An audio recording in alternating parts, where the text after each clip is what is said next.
Welcome back to my channel, Food with John. Today we're going to be cleaning with this stuff here, my window air conditioner. I do have central air at the house, but I find if I put this up in the bedroom, I'll show you later where it goes and explain more why I use it up there. Anyway, I noticed towards the end of last year, it starts smelling musty and kind of moldy. So it was the end of the year, I just basically stopped using it.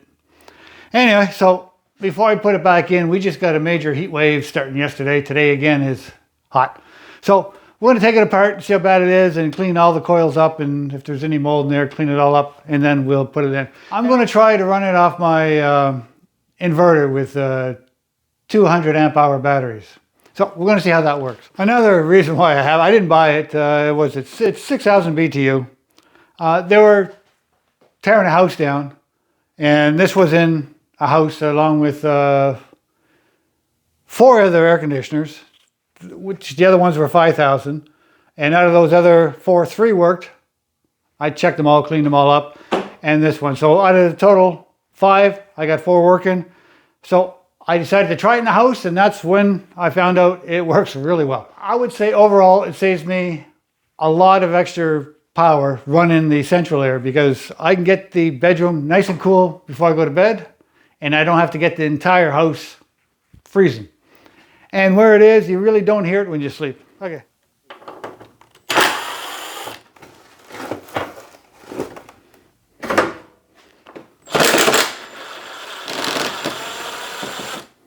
That's what we got in the front.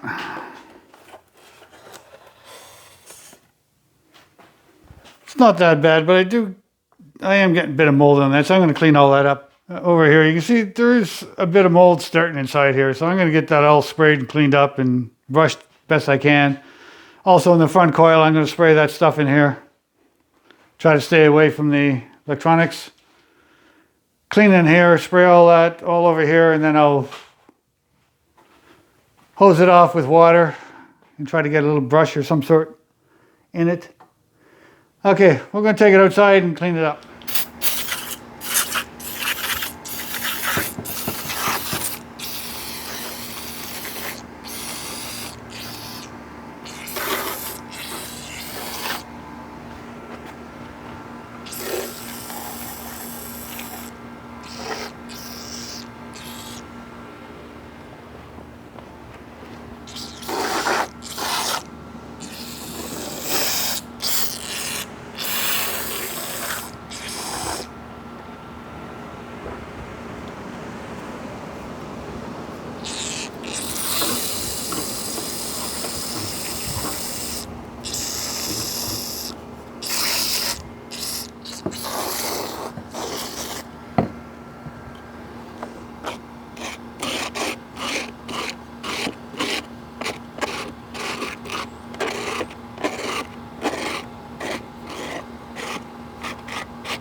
Okay, we're going to let that sit, and eventually that foam just turns into water, and at the same time it takes all the stuff away. I'm going to see if I can get down here somehow and clean the styrofoam a little better.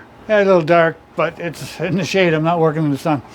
Okay, so all the foam has disintegrated, which it's supposed to do, and then takes the water with it. And I'll just add a hose to go along with that.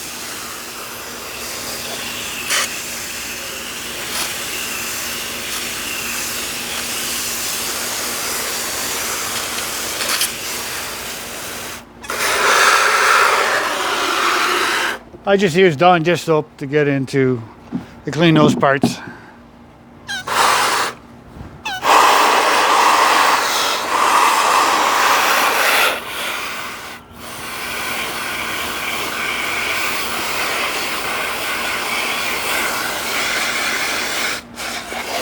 I'll let it dry really good before I plug it in case I hit some electronics.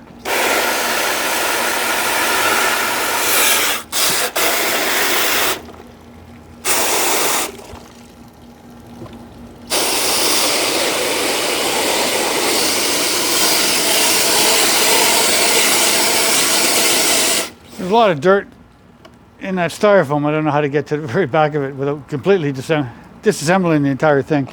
So we'll just try it this way. Okay, we got her cleaned, and I let it sit out in the sun for a couple hours. It's still, I noticed when I moved it, it's still got a bit of water dripping out of the bottom, but we're going to try and make sure it works. I didn't mess anything up by putting water everywhere. It shouldn't. Okay, it's working.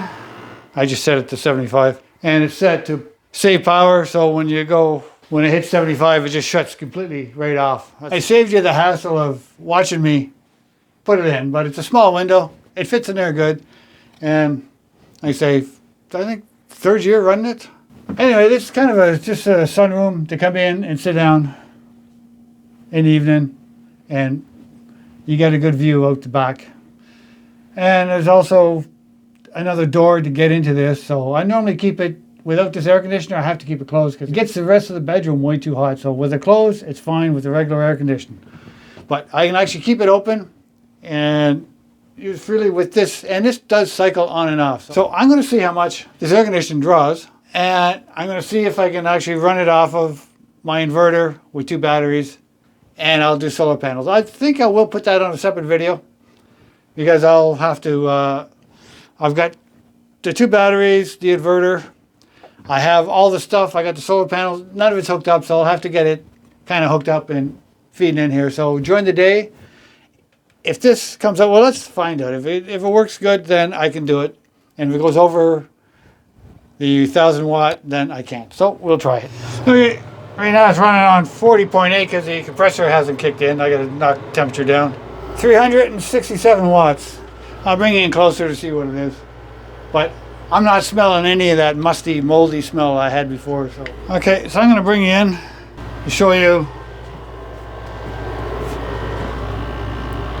It's a tight area here because of this deep freeze. Okay, it's running.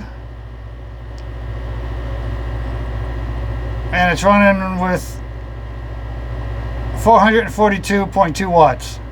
So my 1,000 watt inverter should handle this easy. And if you go to function, it's going to tell me what the maximum wattage went up to, the peak.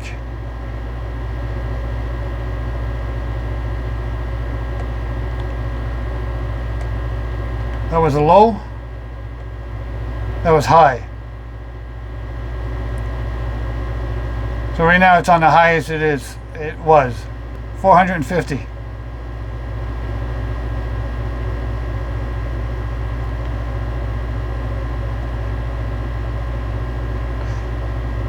And 453. Okay, so it's still going up. So we'll give it a bit, see how high it goes. Okay, we're going to end this video here. I will keep an eye on this, and if it's under the 1,000 watts on the peak startup, and it's still climbing, so I'll leave a comment whether I'm going to do the inverter with the battery set up and solar panels. If you subscribe and hit the bell, you'll be notified when this video comes out. Anyway, if you like the video, appreciate a thumbs up, subscribe, and hit the bell. Thanks for watching my channel. Bye for now.